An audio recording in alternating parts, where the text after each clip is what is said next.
hoje a gente vai falar sobre o trabalho de restauração também que está em andamento. Está com a gente aqui na linha o Leandro Graz, presidente do IPHAN, o presidente que assumiu recentemente esse órgão e já acabou tendo aí nas mãos para resolver esse problemão, né? Uma situação absolutamente inimaginável, né, Leandro? Boa tarde para você. Boa tarde, Ana Paula. Prazer estar aqui com vocês. De fato, já entramos aí nesse intenso trabalho, nessa responsabilidade grande de apoiar o processo de reconstrução, de recuperação daquilo que foi destruído.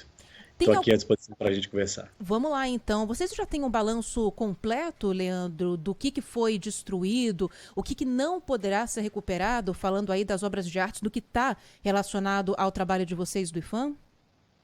Muito bem, Ana. Primeiro, é importante registrar o que é tombado, o conjunto arquitetônico da Praça dos Três Poderes. Isso inclui especialmente o que a gente chama de bens imóveis, são os prédios do Palácio Planalto, do Congresso Nacional e do STF. Essa estrutura ela é tombada, ela é patrimônio mundial e o IPHAN ele tem a responsabilidade de acompanhar a preservação, mas a gestão desses equipamentos, desses prédios, é de cada uma das instituições, bem como dos acervos que estão dentro delas.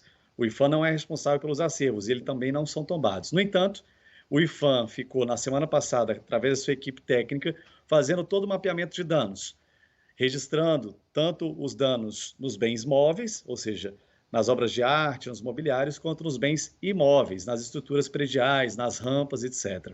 Então, esse relatório foi produzido e entregue na quinta-feira à ministra e também nós encaminhamos aos órgãos para que eles tivessem essas informações. Cada um deles já tem encaminhado bastante coisa no sentido de recuperar aquilo que foi destruído. O Congresso Nacional, tanto na Câmara quanto no Senado, por exemplo, tem restauradores trabalhando, marceneiros, pessoas que são especializadas nessa iniciativa de restauro. Da mesma forma no STF, existe um corpo de técnicos, no Palácio Planalto igualmente. Então o IPHAN está dando todo o suporte, mas as equipes de cada órgão já estão trabalhando, no sentido de recuperar aquilo que foi destruído. É possível recuperar tudo ou há algo aí que vocês observaram, Leandro, que não vai ser restaurado, que vai ter que ser refeito de maneira completa? Olha, falando, por exemplo, das edificações, tudo, se não tudo, quase tudo vai ser recuperado, né? Você tem ali vidraças que já estão sendo substituídas, você tem mármores que foram riscados, depredados, que estão sendo também reformados. Agora, é possível sim que haja alguns bens móveis, especialmente obras de arte, e eu falo mais especificamente ainda de vasos que se quebraram em muitíssimos pedaços, que dificilmente a gente vai conseguir restaurar. Então, a gente está exatamente nessa fase de elaborar as ações e os projetos de restauro, identificando o que vai ser possível e o que não vai ser possível. O que não estiver ao nosso alcance, do ponto de vista de restauro, nós vamos avaliar, né? Eventualmente compor um conjunto de memória, um conjunto que conte a história de tudo que aconteceu, mas eu acredito que o esforço está sendo grande e boa parte daquilo que foi destruído ou depredado vai ser sim recuperado. Algumas obras têm um valor muito grande, na sua estimativa, como o próprio quadro do Di Cavalcanti, no mínimo 8 milhões de reais, aquele quadro vale. Então, o valor da obra, em geral, também determina o valor de restauro. Então, agora a gente está nessa parte, que é uma parte de aprofundamento técnico, avaliação item a item, mas boa parte já está sendo recuperada. Agora, falando desses itens que podem ter uma dificuldade maior de recuperação ou talvez estejam perdidos, muito tem se falado sobre o relógio de D. João VI, né, do Balthazar Martinot, que tem inclusive imagens terríveis, né, de um vândalo pegando esse relógio, jogando com muita força contra o chão e dá para ver que ele se despedaça imediatamente. O senhor diria que essa talvez seja a peça mais difícil de ser recuperada ou tem alguma outra que vocês já enxergam que tem uma possibilidade maior de ter que ser substituída ou ir para esse memorial, como o senhor citou, para ficar ali como lembrança desses atos terríveis do dia 8 de janeiro? O relógio do Martinot tem uma peculiaridade grande que é a sua data. É um relógio que vem do século XIX, do século XVII. Só existem dois exemplos dele, um aqui no Palácio e o outro lá no Palácio de Versalhes. E devido ao material com que ele foi feito, devido à técnica utilizada, realmente ele vai dar um trabalho para ser restaurado. Agora, também quero dizer, Ana, aproveitando a oportunidade desse caso específico, existem diversas organizações nacionais e internacionais, instituições e voluntários também, que estão se disponibilizando para apoiar. Inclusive, já houve o contato de empresas, de restauradores especializados da França, também da própria Suíça, que são especialistas em relógio. Então, a gente está recebendo também alguns apoios que, se porventura não der para restaurarmos esses objetos aqui no Brasil, pode ser que eles sejam enviados ou até mesmo esses técnicos venham para o Brasil para nos ajudarem nessa recuperação. Então, a gente está bem esperançoso e aí, nesse sentido, eu quero agradecer e parabenizar as equipes de cada uma das 3 instituições, do Palácio, do Congresso e também do STF, a equipe do IPHAN também, tem havido uma colaboração muito grande para que a gente possa, de fato, recuperar tudo que for possível. E isso é um esforço de caráter bem técnico mesmo. Às vezes eu entendo que a imprensa demanda muita informação sobre quanto, em que prazo, mas a gente tem que respeitar o tempo também desses especialistas que estão se debruçando bastante nessas análises. E às vezes a gente vai tendo informações no varejo, né? A gente analisa uma obra, como a do próprio de Cavalcante, né? A gente teve essa informação do valor estimado essa semana, né? No final da semana passada, aliás. Então, na medida que as coisas forem acontecendo, a gente tende a comunicar bem, né, cada uma dessas obras, cada um desses itens que estão sendo restaurados. Agora, o senhor falou da participação de outros países, né, técnicos, restauradores que estão se oferecendo para ajudar. A Unesco está contribuindo de alguma maneira também, Leandro? Assim, a Unesco, inclusive, tem participado das nossas reuniões, a nossa embaixadora, a diretora da Unesco no Brasil, e a Unesco, justamente por ser o organismo que faz todo esse processo de tombamento, né, de reconhecimento do patrimônio mundial, por Brasília ser patrimônio mundial, está profundamente inserida na nossa ação. E tem sido bastante importante, inclusive, essa interlocução, já que a Unesco ela se conecta com todo o sistema ONU, nos ajuda bastante na cooperação internacional para eventuais ações em conjunto com esses países. A gente está conversando aqui na Rádio Bandeirantes com o Leandro Graz, presidente do IPHAN, o Instituto do Patrimônio Histórico e Artístico Nacional, sobre a depredação dos prédios dos 3 poderes em Brasília, que completou uma semana no último domingo. Bom, Leandro, acho que você já deve ter respondido essa pergunta algumas vezes, mas agora, uma semana depois, né, desses ataques, talvez já dê para ter alguma clareza a mais para essa resposta.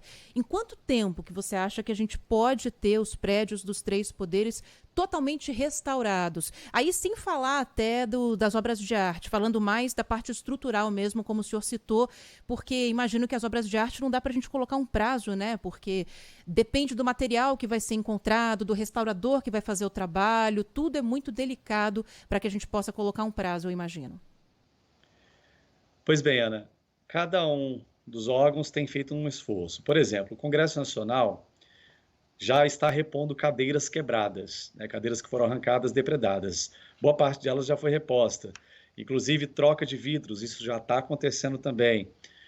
No caso do STF, da mesma forma, existe um desejo da ministra Rosa Weber e de todo o corpo de ministros para que na primeira semana de fevereiro, na inauguração do ano judiciário, o STF esteja minimamente pronto para esta sessão. E em relação ao Palácio Planalto, igualmente, alguns vidros já estão sendo trocados. Nós precisamos, às vezes, de um apoio, uma tecnologia um pouco mais sofisticada, mas tudo que está ao alcance dessas instituições está sendo feito. E são situações que o IPHAN acompanha, né, justamente para preservar as características tombadas e dar todo o aporte técnico. Mas as instituições estão sendo muito competentes no sentido de restabelecer o mais rápido possível. E eu acredito que dentro aí de pouco tempo, não posso precisar se um mês e meio, mas eu acredito que dentro de um mês, pelo menos as condições básicas para o funcionamento desses espaços já esteja sendo definida plenamente. Agora, o senhor falou no começo da entrevista, e naquela entrevista coletiva da semana passada também, quando esse relatório foi entregue, algo foi dito sobre a criação de um memorial, né? Para que esses ataques não sejam esquecidos, para que a história desse dia seja recontada. A gente já teve algum avanço no planejamento desse memorial, Leandro? Onde é que ele ficaria? Em qual dos 3 prédios? Como que seria montado? Houve um primeiro sinal de um espaço, de um memorial, talvez ali na própria praça ou de algum equipamento próximo. Mas nós estamos, inclusive, avançando, Ana, nessa proposta, porque mais do que um único lugar, a intenção da ministra e a comissão que foi formada tem discutido isso, é que haja um programa de memória, um circuito de memória que envolva um memorial dentro dele, mas que inclua outras ações que sejam de longo prazo e que tenham uma sustentabilidade para alcançarmos os objetivos que a gente quer. Um deles, para que não se repita, para que haja uma educação patrimonial, para que haja uma conexão da sociedade com tudo isso que é dela mesma, para que a gente consiga não só tratar o 8 de janeiro como um fato marcante e bárbaro na história brasileira, também de que forma a gente consiga estabelecer o tratamento de outros traumas históricos, da escravidão passando pela ditadura. Então, a gente está desenvolvendo, as equipes do IPHAN, junto com o Ministério da Cultura, trabalhando num projeto que é um projeto que representará um programa. E isso pode envolver, obviamente, espaços físicos, mas também outras tecnologias, outros instrumentos. Quem sabe uma plataforma, um programa de educação patrimonial, a gente possa ter a colaboração de outras áreas do governo, da própria iniciativa privada, para a gente trabalhar numa comunicação institucional, numa comunicação pública e social, que possa ajudar a sociedade a se reconectar com aquilo que é dela mesma, como eu disse. Porque essa depredação que houve, e foi para além de uma depredação, foi um vandalismo, foi uma violência simbólica, ela é consequência da ignorância, ela é consequência da desinformação, é consequência desse rompimento que tais pessoas fizeram com o patrimônio público, com o próprio Estado e com a própria democracia. Então, a gente quer algo ainda mais sofisticado do que apenas um espaço de memória.